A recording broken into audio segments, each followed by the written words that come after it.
m'a dit Schema, c'est le nom d'une crème pour l'eczéma. On m'a dit de toute façon, dans un an, tu seras plus là pour en parler. 20 ans après, c'est une des écoles qui a été une étoile filante dans l'univers des institutions d'enseignement supérieur. D'ici 2030, Schema sera dans le top 5 français. Vrai. Nous allons recruter principalement des AST en 2, plutôt des profils internationaux ou des profils multidisciplinaires. Alors l'international, c'est la colonne vertébrale de Schema. Le monde est un terrain d'apprentissage pour les étudiants. Donc on a créé, il y a plus de 10 ans, un parcours qui s'appelait Schema Venture, aujourd'hui s'appelle Schema Entrepreneur, dans lequel la baseline, c'est de dire, vous rêvez à Lille, vous développez à Raleigh, vous accélérez à Belo Horizonte et vous démultipliez en Chine. C'est le plus passionnant, mais c'est le plus difficile. Et qu'est-ce qui te plaît le plus au quotidien depuis 2 décennies ? Qu'est-ce qui t'anime le matin quand tu te réveilles ? Mais moi, c'est les petits. Moi, je suis passionnée par nos petits parce que on fait un métier. C'est incroyable, on fait un métier extraordinaire. Ils nous donnent leur confiance pour qu'on leur donne des connaissances, qu'on les challenge, qu'on leur apprenne à apprendre. Et on leur confie l'avenir de l'humanité. À quand le campus sur la Lune ou au sein de l'Antarctique ? Est-ce que c'est en projet fou ou une ambition de ce type-là potentiellement ? Non, l'ambition est claire, elle a été dessinée en 2009. C'est d'être présent sur tous les continents et qu'avec notre présence sur tous les continents, les équipes locales décident d'aller planter des drapeaux dans d'autres pays, dans le continent dans lequel on s'est implanté. Bonjour à toutes et à tous, c'est Dorian de Planète Grandes Écoles, très heureux de vous retrouver aujourd'hui pour un nouvel épisode de Big Boss École et je suis accompagné de Madame Alice Guillon, directrice générale de Schema, qui va revenir un petit peu sur son parcours, la stratégie de Schema, l'ascension, la trajectoire de Schema. Alice, merci d'être présente aujourd'hui avec nous. 90 secondes pour revenir sur ton parcours et ce qui t'a amené jusqu'à la direction générale de Schema. Bonjour et déjà merci infiniment pour l'invitation. Donc oui, moi je suis universitaire d'origine et de famille d'universitaires, donc rien de très spectaculaire. Et j'ai démarré ma carrière professionnelle comme professeur à l'université à Aix-Marseille, après avoir fait un doctorat au Canada. Et en 1999, touchée un petit peu par l'ennui de l'académisme, j'ai rejoint le CERAM, qui est une école qui n'existe plus, puisqu'elle a été une des écoles fondatrices de Schema. Et donc au CERAM, j'étais déjà touchée par l'univers des grandes écoles, leur dynamisme. J'ai été évidemment touchée aussi par le lieu dans lequel était posé le CERAM, donc à Nice-Sophie Antipolis. Et donc là, j'ai eu différents postes, directrice de la recherche, de la faculté, directrice déléguée, et enfin directrice générale. Et c'est là où j'ai décidé de créer Schema avec notre gouvernance, et donc de fusionner le CERAM avec l'ESC Lille. Et donc je préside le Schema depuis 2009, depuis sa création. 2009, c'est ça, c'est la date de la fusion et la date de la création de Schema. Première école de fusion, en tout cas dans les grandes écoles, dans les business schools françaises. Ensuite, il y a eu d'autres écoles comme Neoma, Kedge qui ont suivi. C'est quoi le grand enseignement qu'on tire, Alice, de cette fusion de 2009 ? Alors, c'était une première dans l'histoire, on va dire, de l'enseignement supérieur. Alors, il y a eu d'autres fusions, mais c'était la première fois qu'on avait des fusions d'égaux de cette taille-là. Une leçon à tirer, c'est que c'était une aventure absolument extraordinaire, semée d'embûches, parce que quand on n'a pas l'habitude de faire des fusions, on découvre, on apprend beaucoup. Donc, une trajectoire d'apprentissage pour moi très importante. Une leçon forte, si je devais refaire, je referais. Je prendrais un petit peu plus de temps sur certaines décisions et je déciderai et j'irai jusqu'au bout de mes décisions sans nécessairement tenir compte systématiquement des équilibres des fondateurs. Ça, c'est pas une erreur, mais en tout cas, c'est une leçon que j'ai apprise et je referai un petit peu différemment. Et au moment où justement tu prends la direction générale, c'est quoi le conseil que tu aurais aimé avoir à l'époque, à la Alice d'il y a 2 décennies en arrière, justement avant de prendre ce poste de directrice générale ? C'est peut-être le conseil que m'avait donné notre gouvernance, qui est toujours très sage et qui est d'ailleurs toujours quasiment la même depuis la création de l'école, c'est de peut-être de prendre un peu plus de temps sur certaines décisions lourdes, comme par exemple les choix d'outils, la mise en place d'une nouvelle culture, de la mise en place d'un nouveau management. J'aurais aimé avoir le conseil où on m'aurait dit, tu peux prendre un peu de temps pour faire les choses, tu n'es pas obligé d'aller très vite partout. Et au moment de la fusion, pour revenir là-dessus, comment s'est fait cette décision de la fusion entre le CERAM et l'ESC Lille ? Tout simplement, on discutait de dirigeant à dirigeant. Donc moi, je dirigeais le CERAM et Jean-Pierre Ramand dirigeait l'ESC Lille. On se rencontrait, parce que moi, j'avais fait l'audit EQUIS de l'ESC Lille à ce moment-là, en 2009. Et on a commencé à échanger sur la situation des écoles, l'évolution des écoles. On a déjà eu une vision partagée pour l'avenir. On a eu aussi une vision qu'il fallait changer de modèle pour nos deux établissements. Moi, j'avais un projet en tête que j'ai partagé. Et à ce moment-là, on s'est dit, démarrons en faisant des petites choses ensemble. Et puis, on se voyait tous les mois. Et à un moment donné, c'est d'ailleurs Jean-Pierre qui m'a dit, non, soyons fous, allons à fusionner nos deux écoles. Donc, j'allais dire, c'est dans la discussion qu'on a eue tous les deux, déjà dans le partage d'une vision commune, dans le partage de cette vision que nos deux écoles ne pouvaient pas rester là où elles étaient parce que c'était insatisfaisant pour nous et probablement insatisfaisant pour l'écosystème aussi. Et donc on s'est dit, engageons un projet complètement fou et inédit. Magnifique. En un mot, comment tu caractériserais le style de direction que tu occupes aujourd'hui ? Alors, moi, c'est peut-être 3 mots plutôt qu'un.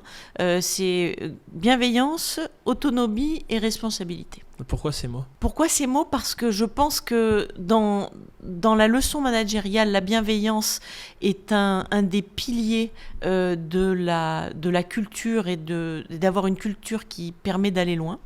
L'autonomie, parce que l'hyper-contrôle est fatigant à la fois pour les équipes et pour la personne qui dirige et qui hyper-contrôle. Et donc je pense que de laisser de l'autonomie, c'est donner de la confiance. Et puis de la responsabilisation, parce qu'à un moment donné, quand vous donnez de l'autonomie, vous donnez votre confiance, mais vous mettez en responsabilité les gens, et c'est à eux d'accepter de prendre les responsabilités, et à ce moment-là, au moment où ils l'acceptent, c'est qu'ils sont tenus pour responsables aussi, à la fois des succès, mais aussi des échecs. Et ça, dans le management, ce sont 3 mots qui sont, je pense, le ciment d'un management qui permet d'aller loin. Très intéressant, merci beaucoup Alice. Schema en 2025 a annoncé son nouveau plan stratégique Unveil 2030 justement. En une phrase, comment on décrit ce plan stratégique ? C'est très difficile en une phrase, mais on essaye Alice. Non, cette phrase, c'est celle qu'on a mis dans le plan, c'est de pouvoir révéler les talents de nos étudiants et de nos parties prenantes, de libérer leur potentiel pour qu'ils puissent participer à dessiner et à agir pour un futur et pour une société durable et désirable. Qu'est-ce qui change pour un étudiant dès cette année 2025-2026 avec ce plan stratégique ? Alors ça change tout, parce qu'on avait déjà, nos petits étaient déjà au centre de nos préoccupations, mais alors là ils deviennent véritablement l'atout majeur du plan stratégique. Il s'agit bien d'aller révéler leur potentiel, d'aller libérer leur potentiel et de révéler leur talent. C'est eux qui sont au fond les transformateurs de la société demain. Donc ce que ça change pour eux, ce sont des parcours dans lesquels on va véritablement travailler avec eux pour cette révélation de talent, où on va beaucoup plus les écouter pour leur permettre d'avoir des parcours qui les libèrent. Alors évidemment, nous sommes là aussi pour créer de la connaissance et leur transférer de la connaissance, mais on les rend beaucoup plus auteurs de leur formation. Il y aura évidemment beaucoup plus de trajectoires individuelles. Alors déjà, le projet Schema est une très forte individualisation des parcours des étudiants. On disait toujours, Schema, c'est à la carte. Mais aujourd'hui, c'est véritablement de dessiner des trajectoires avec eux et de les accompagner dans ces trajectoires. Et puis évidemment, toujours plus d'international, toujours plus d'opportunités, toujours plus d'hybridation avec l'IA. L'IA, on va en reparler, est un véritable compagnon qui va les accompagner tout au long de leur vie, évidemment d'étudiants, mais aussi de leur vie professionnelle. Donc ça change beaucoup de choses sur la définition, déjà l'envie qu'ils vont avoir, le fait qu'on va travailler avec eux pour transformer ses rêves et ses envies, la définition de leur trajectoire et le fait qu'on va les accompagner tout au long de leur, on va dire, de leur expérience académique, internationale, professionnelle, avec des outils qu'on aura développés nous-mêmes, mais qui vont leur permettre de se révéler encore plus. Donc, à la fin de ce parcours Schema, les petits auront à la fois une réalisation de leurs rêves, mais aussi la capacité de faire un CV augmenté, on en reparlera, et d'aller chercher les entreprises de leurs rêves pour matcher avec leurs talents et leurs compétences. Justement, en matière d'IA, Schema est une école précurseur. Fin des années 2010, il y avait déjà un investissement massif qui a été fait en IA, ça a été renforcé. Il y a le concept notamment IA pour tous. Comment ça se traduit, Alice ? Alors ça se traduit par une vraie stratégie de réflexion et d'investissement dans l'intelligence artificielle. Aujourd'hui, l'intelligence artificielle, tout le monde en parle, personne ne sait de quoi il parle, tout le monde en veut, mais personne ne sait exactement ce qu'ils veulent, tout le monde développe plein de choses, ce qui est merveilleux, mais nous sommes dit, nous devons avoir une vision de l'IA qui soit faite pour nos étudiants et complètement responsable.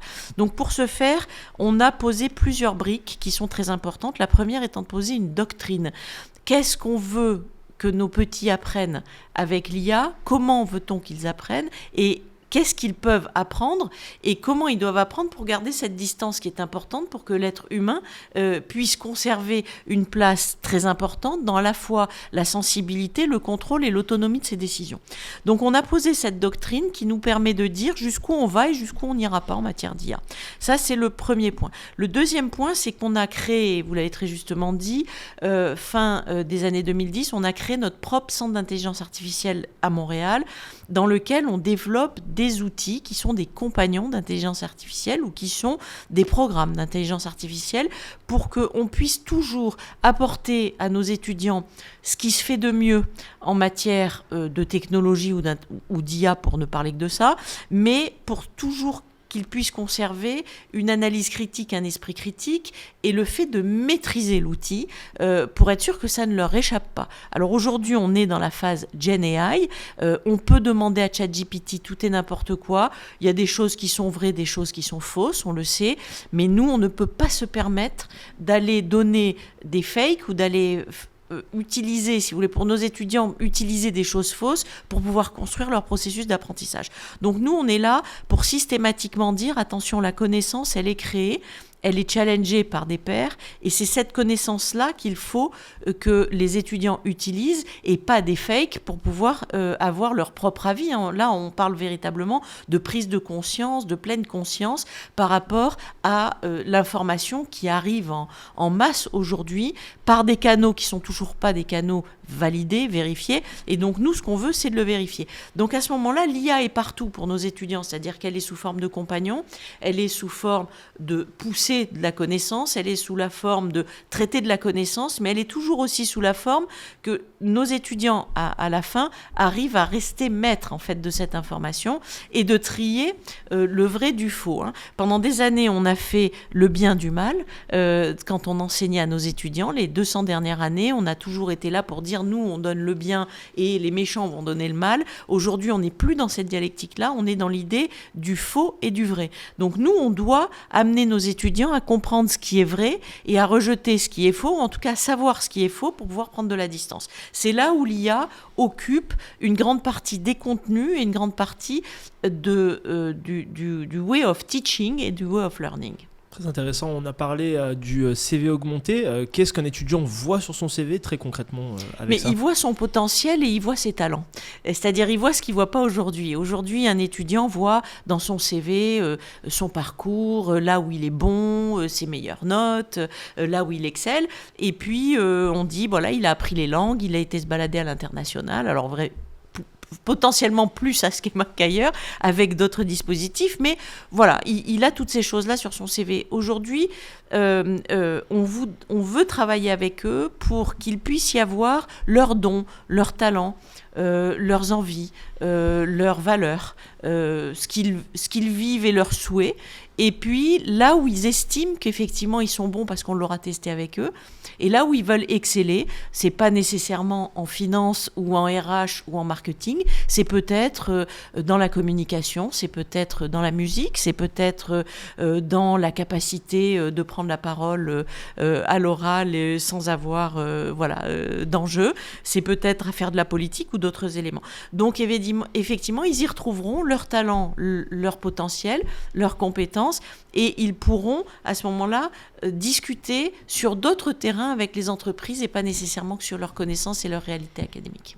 Merci beaucoup Alice. En tant que dirigeante, quels sont 3 chiffres que tu regardes assez régulièrement chaque année en termes de KPI, d'indicateurs ? Alors moi j'ai une petite obsession pour nos étudiants, vous le savez, donc je regarde leur satisfaction déjà, et s'ils arrivent véritablement à se réaliser, donc on suit des indicateurs de satisfaction, aussi des indicateurs de niveau académique, parce que c'est important qu'ils aient tout en main, à la fois une très forte culture générale et une très forte technicité. Donc ça c'est un des premiers projets, en tout cas KPI que je suis. Le deuxième KPI qui m'obsède actuellement, c'est évidemment ce qu'on fait de l'IA. Donc c'est comment nos outils en matière d'intelligence artificielle permettent de donner le meilleur, de faire donner le meilleur à nos étudiants. Donc là, ce sont des indicateurs de déploiement de nos outils, d'utilisation de nos outils d'IA par nos étudiants. Et puis évidemment, je suis tous nos indicateurs de croissance à l'international, tous les indicateurs, on va dire, à la fois de croissance de l'école, mais d'atteinte des objectifs, et notamment des objectifs d'excellence. Donc c'est une batterie d'indicateurs que nous avons développée en 2009, quand on a créé Schema. On a un balance scorecard dans l'école qu'on suit. Chaque plan, on rajoute d'autres indicateurs et on en enlève s'ils ne sont plus pertinents. Mais je suis très précisément les indicateurs stratégiques du balance scorecard, pas chaque jour, mais en tout cas chaque mois, chaque 2 mois, avec notre gouvernance, on fait une revue de nos indicateurs stratégiques. Très intéressant. Depuis 2009, à quel moment, Alice, tu t'es dit, ça y est, on a changé d'échelle avec Schema, on est passé dans une nouvelle dimension ? Alors, il y a, je pense, 2 dates qui sont importantes. La première, c'est 2011, quand on a ouvert aux États-Unis. Le sentiment que j'ai eu, on avait déjà ouvert en Chine, le sentiment que j'ai eu, c'est que les gens se sont dit « Ah, finalement, c'est une réalité. C'est pas simplement sur un PowerPoint ou une annonce de presse de dire cette école va s'étendre à l'international ».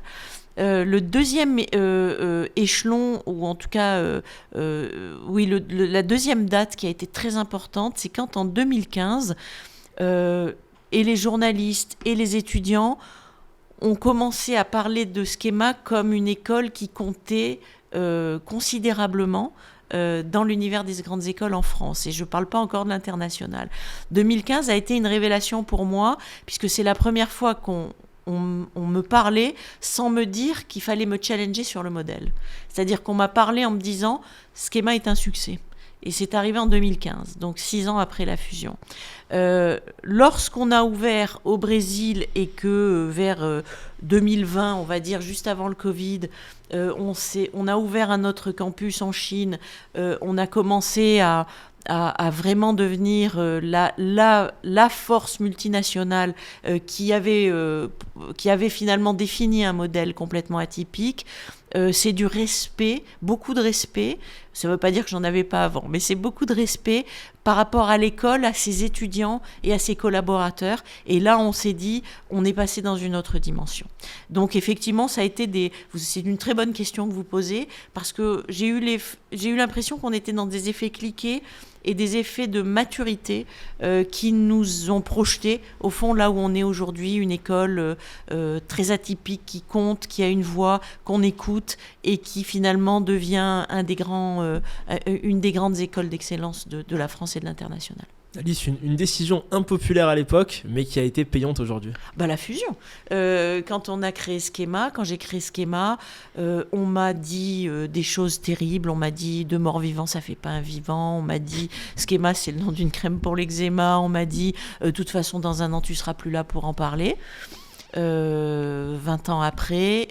C'est une des écoles qui a été une étoile filante dans l'univers des institutions d'enseignement supérieur. C'est un modèle qui est devenu un modèle qui est devenu un benchmark, et c'est une école qui aujourd'hui caracole en tête des classements, et donc plus personne n'ose dire quoi que ce soit. Deuxième, plus proche de nous, deuxième décision, qui n'est pas nécessairement impopulaire, mais c'est une des rares décisions pour laquelle on a eu à s'expliquer, c'est l'ouverture de notre campus à Dubaï. C'est la première fois que dans nos étudiants et puis dans l'environnement, on m'a dit tu fais une erreur, Dubaï c'est très vilain, c'est très méchant.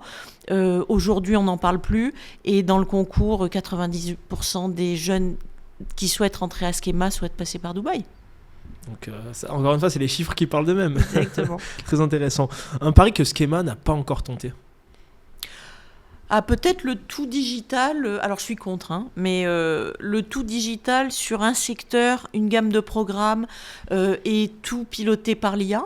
On est en train d'y travailler, alors pas évidemment pour tous nos étudiants partout, mais à un moment donné lancer une petite structure qui nous démontrerait qu'on peut piloter tous nos projets avec l'IA. On garde nos professeurs, on garde nos parcours, on garde nos programmes, mais on pourrait tout piloter avec l'IA. C'est un projet qui me tient à cœur aujourd'hui et que je suis en train de développer, mais sur une toute petite partie de programme. Très intéressant. Merci beaucoup, Alice. On va à présent passer au vrai ou faux. L'objectif, c'est de répondre à une dizaine de questions qu'on a préparées de manière très sharp, en disant vrai ou faux, oui ou non, directement.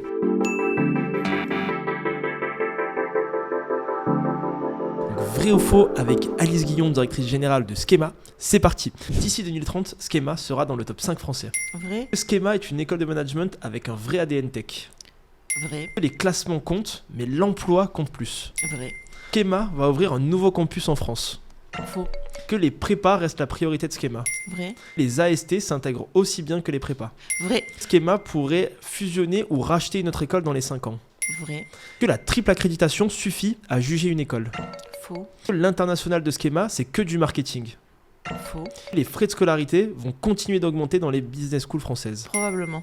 Et justement, pour rebondir, j'ai envie de dire sur cette question, pourquoi une hausse des frais de scolarité généralisée à l'échelle des business schools françaises ? Mais tout simplement, alors, les business schools françaises ont un modèle qui n'est pas financé par l'impôt. Ce sont les rares établissements d'enseignement supérieur en France qui sont non-for-profit, donc qui sont des associations globalement ou des entreprises à mission, et qui ne sont pas financées et qui n'ont 0 € de fonds publics. Donc forcément, elles doivent trouver leurs propres ressources pour financer leur campus, leur corps professoral, la technologie, les parcours internationaux, les services aux étudiants. Et n'oublions pas que nous sommes dans une une compétition internationale dans laquelle les écoles de commerce françaises surperforment. Prenez tous les classements du Financial Times, dans le top 20, vous avez 8 à 10 écoles françaises, ce qui est rarissime. Et donc ces écoles, elles sont dans une équation qui est terrible, parce qu'elles doivent supporter la concurrence internationale d'établissements qui, eux, sont largement financés par leur gouvernement et qui investissent des millions dans l'IA, dans les corps professoraux, dans des campus ultra modernes.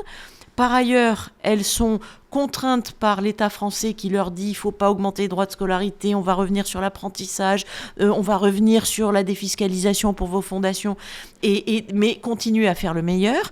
Et on a nos petits qui veulent rentrer chez nous parce qu'ils se disent ce sont effectivement les meilleures formations qui vont nous permettre de trouver nos meilleurs emplois, mais si on pouvait pas payer trop cher, ça serait encore mieux. C'est intenable.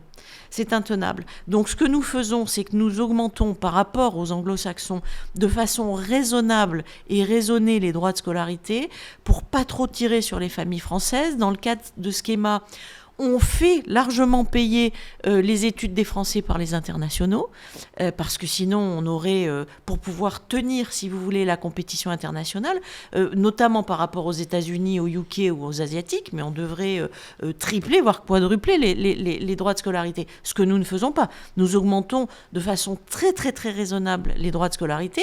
Alors nous, dans notre cas, parce qu'on peut trouver d'autres financements ailleurs, mais évidemment toujours pas de fonds publics, mais c'est une situation intenable. Donc il faut se dire que pour nos étudiants français, s'ils veulent chaque fois rentrer dans nos établissements pour être encore plus différenciés, avoir encore plus de choix, d'être en compétition avec les meilleurs diplômés des grandes écoles à l'international, mais nous devrons aller chercher de la ressource là où elle est, c'est-à-dire dans les droits de scolarité. Alors évidemment, et je finis là-dessus, Dorian, il y a d'autres leviers. On a les leviers de nos fondations, on a les leviers pour les bourses, on a des leviers de l'executive education pour aller chercher la partie qui manque pour arriver à bien former nos étudiants. Mais aujourd'hui, le marché est très congestionné et donc ça ne sera pas tenable à long terme. Donc oui, ils augmenteront, mais je pense en France de façon très raisonnable. Pour revenir un petit peu sur les chiffres du plan stratégique, pour le programme Grande École, d'ici 2030, quel sera l'équilibre entre les étudiants de classe préparatoire et les AST, et même en prolongement, je dirais, avec les ASTI, les étudiants internationaux donc? Alors, je rappelle que c'est une bonne question, mais Schema, aujourd'hui, c'est une institution d'enseignement supérieur globale, donc mondiale. Donc, nous avons 10 sites. Donc, effectivement, on a 3 sites en France. Donc, des étudiants, pour ce qui est des étudiants français, dans le programme Grande École, nous continuerons presque exclusivement à recruter des étudiants de classe préparatoire en première année. Et je dis bien presque exclusivement parce que pour le plan des AST, nous allons recruter principalement des AST en 2, plutôt des profils internationaux ou des profils multidisciplinaires qui viennent de droit, de biologie, de mathématiques, de médecine ou d'ailleurs. Et donc, ça sera principalement en M1 que nous aurons une grande variété, une grande mixité des étudiants français qui viendront principalement donc ceux qui sont issus des classes préparatoires et une petite partie de Français qui viendront d'autres disciplines et beaucoup d'internationaux. Et c'est comme ça que se feront les recrutements dans la grande école dans les 5 ou 10 années à venir. 3 verbes d'action pour décrire Unveil 2030, le nouveau plan stratégique. Oser, agir et toujours viser l'excellence. L'excellence, ça c'est le mot d'ordre de Schema. Oui. L'employabilité aussi, et 3 compétences clés que Schema s'engage à faire pour justement ses étudiants à développer si demain un étudiant rejoint Schema. Alors, grosse hybridation avec l'IA partout. Donc ça c'est clair. Hybridation, c'est un des maîtres mots que nous avons lancé dès 2018 dans les programmes de Schema. Donc hybridation avec IA, beaucoup de respect et d'humilité, beaucoup d'intelligence, une très forte culture générale et une très grande technicité. Ce sera la 3e lot de compétences que nous allons pousser dans l'école. Pour développer des compétences, il y a également le modèle de l'alternance qui est assez controversé avec finalement est-ce qu'on augmente des places, est-ce qu'on réduit des places avec d'autres écoles aussi qui ne sont pas grandes écoles qui développent ce modèle-là. Comment Schema va développer l'alternance dans les années à venir ? Alors Schema restera un acteur important dans l'alternance. Aujourd'hui, c'est plus de 2000 étudiants en alternance dans l'école. Dans le groupe, on va dire, donc dans la business school, et on restera sur ce nombre-là. C'est-à-dire qu'il y a de l'alternance à tous les niveaux. On en a en BBA, on en a en grande école, on en a à l'ESDEM, et on en a évidemment dans nos masters spécialisés, toute notre gamme de masters spécialisés faite en apprentissage. Pourquoi c'est important de conserver l'apprentissage ? Pour 2 éléments clés. 1, de pouvoir ouvrir l'école à tous les étudiants qui le souhaitent, même ceux qui n'ont pas la capacité financière de pouvoir financer leur scolarité dans l'école et leur parcours dans l'école. L'apprentissage permet d'être un tremplin pour l'ouverture sociale. Même si nos acteurs, nos gouvernants ne souhaitent pas lier l'apprentissage à l'ouverture sociale, c'est une réalité dans les écoles. Ça permet d'avoir beaucoup plus d'étudiants qui souhaitent rentrer chez nous autour de la table. Et le 2e point qui est très important, c'est évidemment d'avoir un discours et un dialogue constant avec les entreprises. Et ça permet d'alimenter non seulement évidemment les postes et les parcours pour les étudiants en apprentissage, mais aussi d'avoir une visibilité sur l'évolution des métiers et l'évolution des talents. Est-ce que, Alice, tu pourrais nous citer 3 partenaires académiques, que ce soit des partenaires académiques français, internationaux, ou 3 partenaires académiques aussi entreprises corporate qui te tiennent à cœur particulièrement, et spécifiquement, qu'est-ce que cela apporte pour les étudiants ? Alors, nous, 3 académiques, il y a notre parcours avec NYU à New York, un parcours avec CIBS en Chine. Là, je pense qu'on parle des 2 meilleurs acteurs à la fois aux États-Unis et en Asie, là où nous sommes très fortement implantés. Et le 3e, ce serait le parcours que nous avons avec la Sorbonne en géopolitique, qui est un parcours aussi emblématique et que je regarde moi avec attention parce que c'est un parcours, je trouve, d'hybridation qui est de très grande qualité. 3 partenariats avec des entreprises emblématiques. Alors, il y a un partenariat absolument emblématique dans le luxe avec Tiffany et LVMH au sens large. On a un de nos diplômés emblématiques, Anthony Ledru, qui est le président de Tiffany et qui fait énormément de choses avec nous et pour nos étudiants. Donc ça, c'est un partenariat qui me tient particulièrement à cœur. Un partenariat que nous avons noué aussi en Asie avec une boîte emblématique française et avec laquelle nous travaillons, pas nécessairement en France, mais avec laquelle nous travaillons en Asie, qui est Saint-Gobain. Et qui nous permet d'avoir des interlocuteurs et de former des interlocuteurs d'une qualité exceptionnelle en Asie pour eux. Après, on a énormément de partenariats avec des entreprises très emblématiques. Je ne sais pas, je pourrais parler de ce qu'on fait avec des banques, avec tous nos parcours en finance, avec le Crédit Agricole, par exemple, qui est un partenaire historique de plus de 25 ans et avec lesquels nous avons formé, je pense, des centaines de cadres et dirigeants du Crédit Agricole. Et c'est un partenariat qui me plaît parce que le Crédit Agricole, il est très régional. Donc on travaille avec eux dans les Hauts-de-France, en Henri-Picardie, on travaille avec le Crédit Agricole dans le Sud, on travaille un peu partout en région avec le Crédit Agricole. Et c'est un partenariat qui nous ressemble parce que c'est un fort ancrage territorial, mais avec une enseigne globale. Très intéressant, merci beaucoup. Justement, parlons global, parlons worldwide avec Schema. Est-ce que tu pourrais nous résumer, Alice, l'international à Schema, que ce soit au niveau de l'offre de campus internationaux, que ce soit au niveau aussi des universités partenaires d'excellence que possède Schema, ou même des doubles diplômes avec toute l'offre d'international que propose Schema? Alors l'international, c'est la colonne vertébrale de Schema. Donc l'international est partout. Donc il est effectivement dans le multisite, dans le fait de pouvoir naviguer et changer de continent régulièrement. Il est dans des programme multisite, ce qui est très atypique. C'est-à-dire qu'on a certains programmes monosites, mais on a une gamme extrêmement importante de programmes multisites, ce qui fait que nos étudiants peuvent démarrer à New York, aller en Chine, démarrer au Brésil, aller à Raleigh. Donc ils peuvent combiner, comme ils le souhaitent, des parcours dans des programmes, dans des cours, et aussi évidemment en changeant de campus dans des programmes s'ils le souhaitent, ou pas nécessairement des programmes multi-années, mais aussi des programmes uniquement sur une année. C'est plus de 200 partenariats aussi en échange. Donc on promeut évidemment le multiculturalisme au travers de nos campus, mais on laisse la possibilité aux étudiants qui le souhaitent aussi de partir en échange. C'est une autre proposition de valeur qui n'est pas la même, mais qui est tout aussi intéressante pour nos étudiants. Donc près de 200 partenaires et une majorité évidemment accréditée à l'international. Ce sont des cours dans des langues. Au Brésil, un bachelor qui démarre en portugais, en Chine, un bachelor qui démarre en chinois, des cours principalement en anglais, mais aussi évidemment des cours de français langue étrangère un peu partout. Donc c'est aussi cet environnement-là. C'est le fait de rentrer dans une école qui a 145 nationalités différentes et avec des étudiants, 75% d'étudiants non français à Paris, à peu près la même chose à Nice, et à peu près 70 nationalités différentes sur tous nos campus.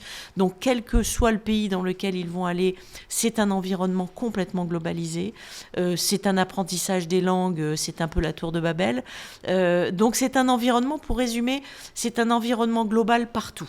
Voilà. Et donc, c'est se projeter dès son entrée à Schema, que ce soit en Chine, au Brésil, en Afrique du Sud, aux US ou en France, c'est déjà d'être dans un environnement qui sera, on va dire, qu'on va retrouver à l'échelle globale de Schema. Ouais, finalement, un environnement qui est aussi propice à l'entrepreneuriat, avec finalement toutes ces nationalités qui baignent sur les différents campus. Si je suis étudiant à Schema, Alice, concrètement, qu'est-ce que Schema me met à disposition pour pouvoir entreprendre ?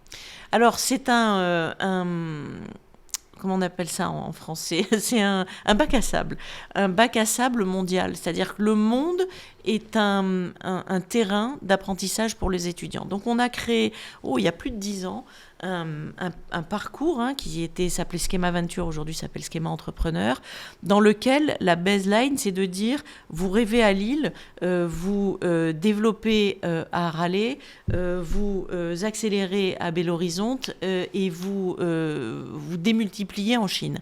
Donc, les étudiants, quand ils sont sur leur parcours grande école, BBA ou tout autre parcours MS, MSI, et quand ils souhaitent changer de campus, ils sont systématiquement une équipe qui reprend le projet d'entrepreneuriat là où ils l'ont laissé en France ou ailleurs, pour le continuer et les faire s'enraciner dans un nouvel environnement et leur donner les clés de compréhension de l'entrepreneuriat dans d'autres pays. Ce qui leur permet d'avoir un univers des possibles dans la création de l'entreprise qui n'est pas seulement dans le campus dans lequel ils ont été et là où ils ont voulu enraciner leur entreprise, mais qui est de dire, on vous donne aussi des clés de compréhension partout dans le monde, vous allez pouvoir tester et développer votre projet de start-up ailleurs et pouvoir le rapatrier en France si vous le souhaitez ou le développer complètement aux États-Unis ou ailleurs. Donc on donne le monde comme terrain de jeu pour la création d'entreprises. Et aujourd'hui, ça s'est encore plus accéléré avec Schema Entrepreneur et on a les possibilités d'aller chercher des financements partout sur nos campus et véritablement d'être dans une communauté d'entrepreneurs maintenant qui est constituée dans chacun des pays. Donc on a aujourd'hui une vraie communauté de Schema Entrepreneurs qui est en France, qui est avec des Français ou des étrangers un peu partout dans le monde et ça crée, ça continue de créer cet univers Schema aussi pour l'entrepreneuriat. Parfait, merci Alice. Pour les étudiants du programme Grande École, ici spécifiquement, quels cours ou projets tous les étudiants vont nécessairement faire demain en rejoignant Schema ? Alors, tout ce qui touche à l'IA, tout ce qui touche au développement durable, dans ce qu'on appelle, nous, les transitions, tout ce qui va pouvoir les faire réfléchir et révéler leur purpose. On appelle ça un purposeful leadership approach. Donc, on va travailler avec eux aussi sur la révélation des potentiels. On va retravailler sur le CV augmenté, quel que soit le parcours qu'ils vont avoir à suivre. Et puis, on a effectivement ces grands cours transversaux de géopolitique, par exemple. On a développé la géopolitique il y a plus de 15 ans, parce que c'était pour nous une nécessité. Je prends deux secondes pour expliquer, parce qu'effectivement, aujourd'hui, toutes les écoles font de la géopolitique. Nous, en 2013-2014, on a démarré des cours de grands enjeux géopolitiques et grands enjeux économiques. Pourquoi ? Parce qu'étant multisite, on envoyait nos étudiants dans des pays étrangers, dans des territoires étrangers, et il fallait qu'ils soient préparés pour comprendre les codes culturels, les normes, et surtout les codes. Qu'est-ce que signifient les signaux faibles en matière de géopolitique ? Quand vous allez en Chine, vous ne pouvez pas aller en Chine en imposant votre vision d'occidental, de français, d'américain. C'est ce que beaucoup ont cru pendant des années. Et la vraie humilité, je reparle de l'humilité que j'évoquais tout à l'heure, c'est d'aller dans un pays et de se mettre à comprendre avec beaucoup d'humilité qu'on est dans un pays qui a ses propres valeurs, ses propres normes et qui ne comprend pas nécessairement la même chose que nous lorsqu'on analyse un phénomène qui est un phénomène mondial. Et aujourd'hui, et à ce moment-là, la géopolitique pour nous est devenue incontournable parce qu'il fallait leur donner les clés de décryptage des signaux forts et des signaux faibles dans des pays étrangers. Évidemment, les guerres, les conflits sont apparus et ont survenu les 5-6 dernières années. Nous, on avait beaucoup déjà analysé et étudié la géopolitique. Dès que les premiers conflits sont arrivés, on a immédiatement impliqué nos étudiants pour qu'ils puissent prendre de la distance par rapport aux médias, mais par exemple par rapport aux médias français. Il suffit d'écouter les médias russes, chinois, brésiliens pour s'apercevoir qu'il n'y a pas la même lecture.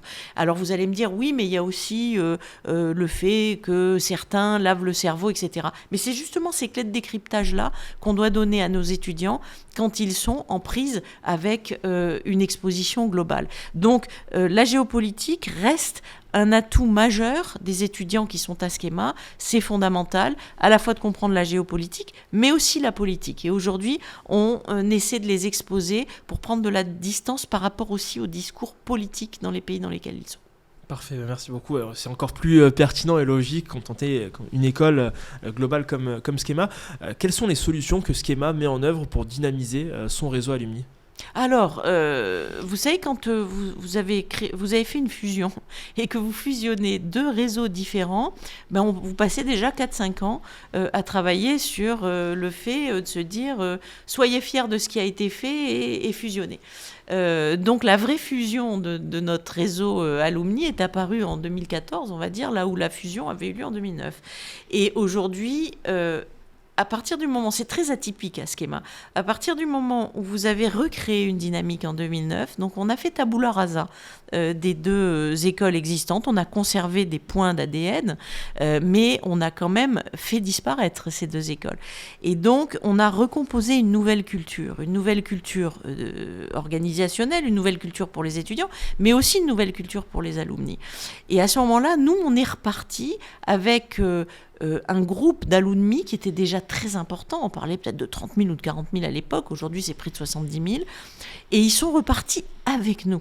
C'est-à-dire qu'ils ne se sont pas constitués, comme beaucoup le vivent dans des écoles, comme étant un contre-pouvoir des écoles. C'est-à-dire les alumni, souvent, ils sont dans la gouvernance pour dire qu'ils ne sont pas d'accord, ils sont là pour dire que les décisions prises ne sont pas les bonnes, etc., etc.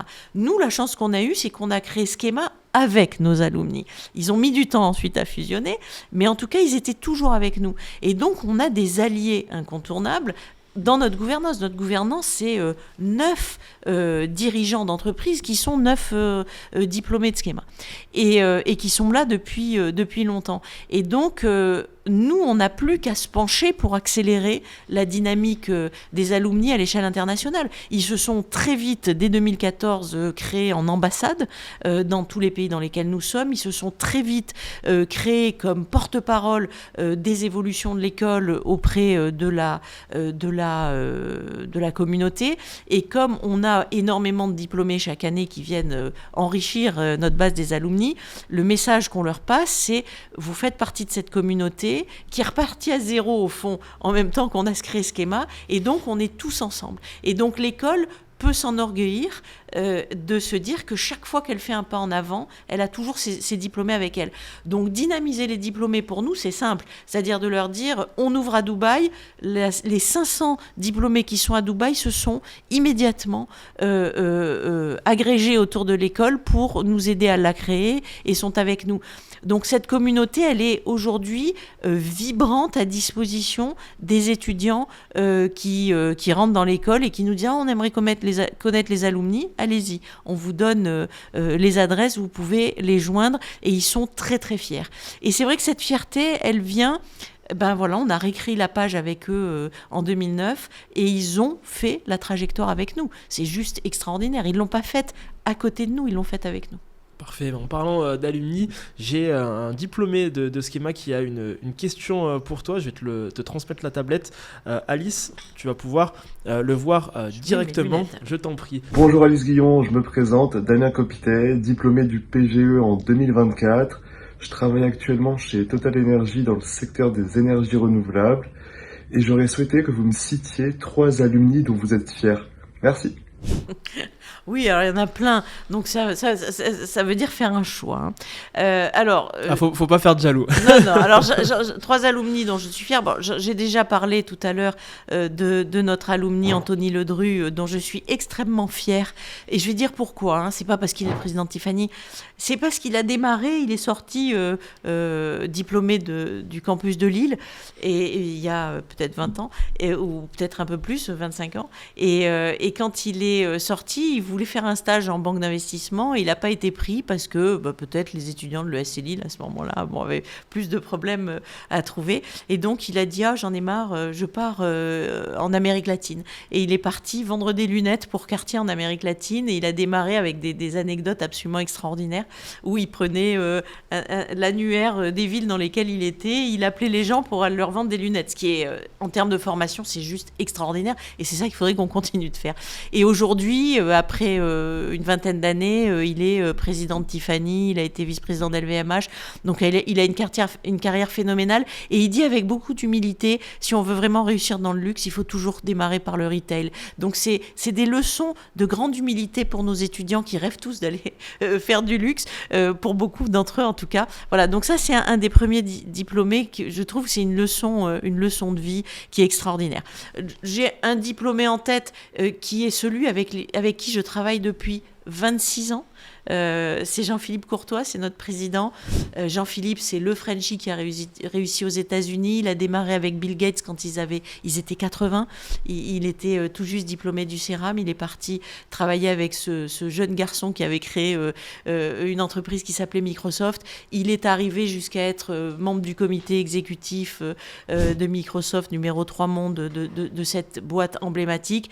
Et il est depuis 15 ans président de Schema. Et moi, j'ai commencé à travailler avec lui quand il était président en France de Microsoft, et qu'il était déjà très préoccupé par l'avenir du CERAM.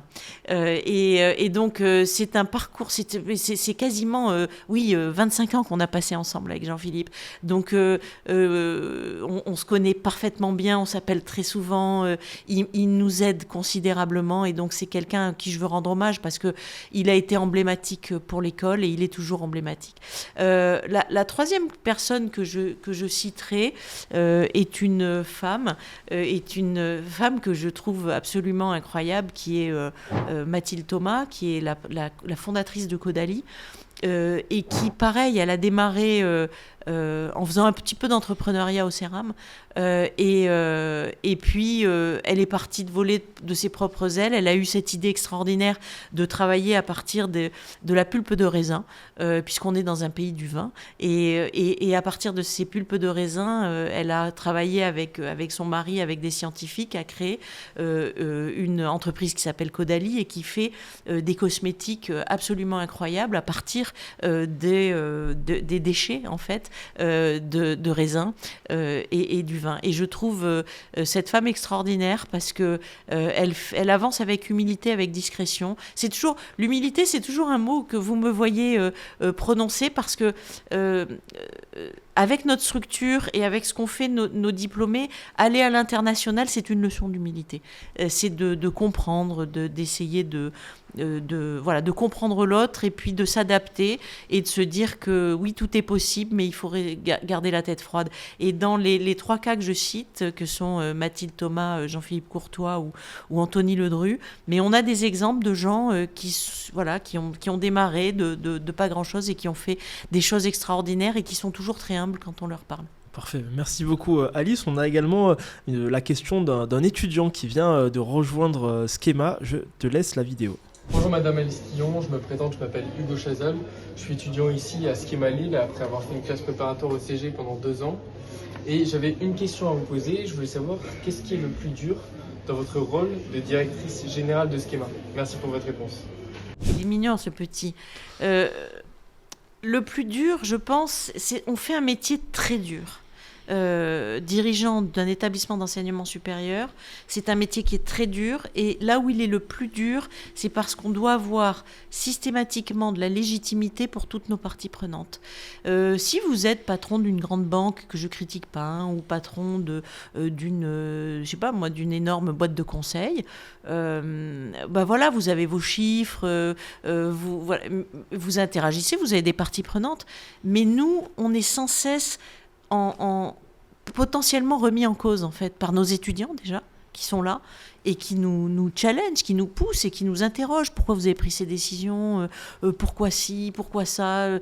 Ce ne sont pas des clients, en fait. Ce sont nos petits, ce sont des familles qui nous font confiance. Ils nous font confiance, ils nous les confient. Et eux, ils nous font une confiance absolue. Et donc, on doit systématiquement être légitime pour eux. Parce que si on prend des décisions qu'ils ne comprennent pas ou des mauvaises décisions, ils auront l'impression d'être trahis plus difficilement. J'allais dire que vous avez un compte en banque dans une banque, la banque elle vous a changé votre carte, vous n'êtes pas content, mais globalement vous remettez pas en cause le dirigeant, vous savez globalement même pas qui c'est. Alors que nous, ils savent qui on est. Encore plus exposé dans les médias. Mais oui, on est exposé dans les médias, et puis on a les entreprises qui nous demandent d'être légitimes aussi. On doit leur apporter des talents, on doit préparer l'avenir avec eux, et puis le gouvernement qui nous donne des visas et des grades et qui se dit est-ce que je fais confiance à cette personne-là, est-ce qu'elle est digne de confiance. Donc c'est un métier où vous êtes challengé chaque jour de votre vie. Donc le plus dur, c'est cette légitimité qu'on doit continuer d'avoir parce qu'on a pris un engagement vis-à-vis d'eux. Et vis-à-vis de Hugo, ce petit, oui, moi j'ai un engagement de devoir remplir et tenir mes promesses. Et donc c'est le plus passionnant, mais c'est le plus difficile. Et qu'est-ce qui te plaît le plus au quotidien depuis 2 décennies ? Qu'est-ce qui t'anime le matin quand tu te réveilles ? Mais moi, c'est les petits. Moi, je suis passionnée par nos petits parce que on fait un métier... c'est incroyable, on fait un métier extraordinaire. Ils nous donnent leur confiance. Ils nous donnent leur confiance pour qu'on leur donne des connaissances, qu'on les challenge, qu'on leur apprenne à apprendre. Et on leur confie l'avenir de l'humanité. Donc, c'est un métier qui est extraordinaire. Je critique pas ceux qui font des exploits sportifs, je critique pas ceux qui font des exploits politiques. Mais nous, on a l'avenir de l'humanité, l'avenir des sociétés entre nos mains, et les petits, ils viennent en nous disant voilà, je te fais confiance, aide-moi à devenir le bon citoyen de demain. Enfin, c'est juste hallucinant. C'est notre responsabilité est écrasante. Merci beaucoup Alice pour ce témoignage. On va passer à la dernière partie. L'objectif c'est de compléter la suite. Donc je vais énoncer un début de phrase et l'objectif c'est que tu complètes cette phrase là avec un mot, avec une phrase, peu importe. L'objectif encore une fois ici c'est d'être concis. Compléter la suite avec Alice Guillon, directrice générale de Schema. C'est parti. Alice, Schema en 2030 c'est une institution mondiale d'excellence unique et atypique. L'expérience étudiante à Schema c'est avant tout de l'excellence et un parcours d'apprentissage unique et extraordinaire. Unveil, donc le nouveau plan stratégique de Schema, va permettre à l'école d'être encore plus à l'avant-garde sur les thématiques transversales que sont l'IA, la création et la transformation des sociétés et la création d'une société durable et désirable. Ce qui distingue vraiment un diplômé Schema des autres business schools. Son parcours, son CV, son humilité, sa compréhension des enjeux mondiaux et ses talents. Notre plus grande fierté aujourd'hui, c'est Schema. Très clair. Le prochain grand défi pour Schema sera sera la transformation en une plateforme mondiale et une expérience unique pour les étudiants. Pardon, parfait. L'ADN de Schema en un mot serait c'est en un mot, c'est l'hybridation et l'excellence, je pense, 2 mots. 2 mots. Ce que je veux que les étudiants de Schema retiennent. Mais je voudrais qu'ils retiennent que leur exposition mondiale, qui est la colonne vertébrale de l'école, soit ce bac à sable qui leur permette de penser large, de penser haut et de viser, et de toujours viser l'excellence. Avec ironie, Alice, ce qu'on dit assez souvent, c'est finalement Schema est présent dans tous les continents. À quand le campus sur la Lune ou au sein de l'Antarctique? Est-ce que c'est en projet fou ou une ambition de ce type-là potentiellement? Non, l'ambition est claire, elle a été dessinée en 2009. C'est d'être présent sur tous les continents et qu'avec notre présence sur tous les continents, les équipes locales décident d'aller planter des drapeaux dans d'autres pays, dans le continent dans lequel on s'est implanté. Très clair. Une dernière question pour finir, Alice. Dans le paysage des dirigeants des grandes business schools françaises, il y a un turnover qui est quand même assez régulier. Il y a peu de dirigeants qui sont présents depuis longtemps. La dernière fois, j'en parlais avec Stéphane Boursier. Il me disait qu'avec toi, finalement, vous étiez les deux plus anciens. Est-ce qu'il n'y a pas finalement un danger à ne pas se renouveler à la tête justement des business schools françaises, ou au contraire, mieux vaut jouer finalement la longévité et finalement occuper son poste pendant une longue période? Alors, je ne vais pas vous dire qu'il vaut mieux tourner, mais là où votre question est intéressante, c'est que moi, je pense que la stabilité dans les grandes écoles ou les universités est le gage de la réussite et de la longévité des écoles et de la projection stratégique. On est dans un temps long dans l'enseignement supérieur et ce temps long, on doit avoir la vision long terme qui permet de le projeter et de le piloter pour qu'il soit pertinent et efficace. Maintenant, il faut systématiquement se réinventer. Donc, pour répondre plus directement à la question, l'enjeu dans la durée, nous on le voit, c'est tous les 5 ans être capable de rebattre complètement les cartes, de reposer un plan stratégique et donc d'être challengé systématiquement de 2 façons différentes pour moi, à la fois par notre gouvernance, mais aussi par mon comité exécutif. Moi, j'ai voulu avoir dans le comité exécutif des personnalités très fortes qui sont connues et qui comptent dans l'environnement, et ça permet d'être systématiquement défié, challengé pour continuer de se réinventer. Donc pour durer, il faut savoir se réinventer régulièrement. Parfait. Une dernière question directement pour les étudiants. L'objectif, c'est de t'adresser donc directement à cette caméra-là. Un mot pour donc les candidats futurs schémiens qui nous regardent. Il faut oser, il faut avoir de l'ambition et il faut penser grand. Et dites-vous bien une chose, c'est qu'aujourd'hui, au XXIe siècle, c'est la pensée globale qui permettra l'humilité, la révélation de vos talents et votre capacité à vous projeter dans vos rêves à l'échelle mondiale. Parfait, merci beaucoup Alice pour cet échange très enrichissant. J'espère que cet épisode de Big Boss vous a plu. N'hésitez pas à lâcher votre meilleur pouce bleu, à vous abonner si ce n'est pas déjà fait, à nous poser toutes les questions que vous avez concernant Schema ou concernant cet épisode avec Alice directement en commentaire. Et on se retrouve très vite sur Pleine Grandes Écoles. Merci Alice. Merci.